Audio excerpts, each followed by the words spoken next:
સ્વાગત છે ફરી એકવાર આપણી યુટ્યુબ ચેનલ નકુમરીશની અંદર। આજના વિડીયોની અંદર વાત કરીએ રાજ્યમાં બંધ પડેલા બોર અને કૂવાઓ છે રિચાર્જ કરીને ભૂગર્ભ જળના સ્તર વધારવા માટે છે સરસ મજાની યોજના આવી છે, જેની અંદર કૂવા અને બોર માટે છે મિત્રો સરકાર છે સબસિડી આપે છે, સહાય આપે છે, જેની અંદર કયા કયા જિલ્લા અને તાલુકાનો સમાવેશ થાય છે આજના વિડીયોની અંદર છે વાત કરવાની છે। તો આ વિડીયો પૂરો જોશો અને તમારા બીજા ખેડૂત મિત્રોને પણ શેર કરવાનું ભૂલતા નહીં।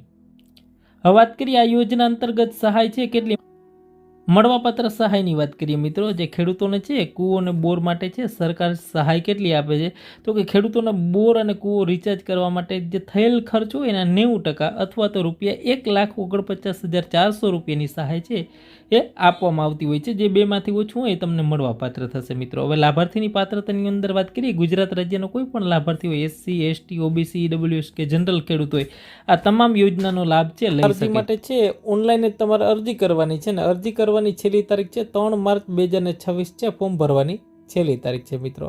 હવે કયા કયા જિલ્લા અને તાલુકાનું છે લિસ્ટ અહીંયા આપેલું છે, કયા કયા જિલ્લા અને તાલુકાને છે લાભ મળશે આ યોજનાનો, બરાબર, બોર અને કૂવા માટે। તો અમદાવાદ જિલ્લો છે એમાં અમદાવાદ સિટી છે, દસક્રોઈ છે, બાવડા છે, માંડલ તાલુકો છે, આ તાલુકાના વિશેષ ગામોને લાભ મળશે। મહેસાણાની અંદર ઊંઝા છે, કડી છે, ખેરાલુ છે, જોટાણા છે, બરાબર, બેચારાજી છે, મહેસાણા છે, વડનગર છે, વિજાપુર છે, વિસનગર છે, બરાબર, અને સતલાસણા છે, બરાબર, એટલા તાલુકા છે એને લાભ મળશે મિત્રો। ત્યારબાદ મિત્રો રાજકોટ જિલ્લાની વાત કરીએ, રાજકોટની અંદર ઉપલેટા, જસદણ, જેતપુર, ધોરાજી, પડધરી અને વિછિયા તાલુકો છે। ગાંધીનગરની અંદર કલોલ, ગાંધીનગર, દહેગામ અને માણસા તાલુકો છે। કચ્છની અંદર ભચાઉ, ભુજ અને માંડવી તાલુકાને લાભ મળશે। પાટણની અંદર ચાટ્સમાં, પાટણ, સરસ્વતી અને સિદ્ધપુર તાલુકો છે। વડોદરા જિલ્લો છે જેના દેસર છે, પાદરા છે, વડોદરા છે અને શિનોર તાલુકો છે। દેવભૂમિ દ્વારકામાં જામકલ્યાણપુર અને ભાણવડ તાલુકો છે મિત્રો।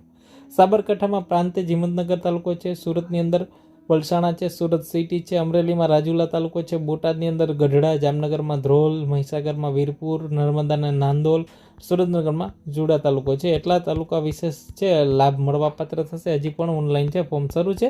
આ વિડીયોને તમારા બીજા ખેડૂત મિત્રો સુધી પણ શેર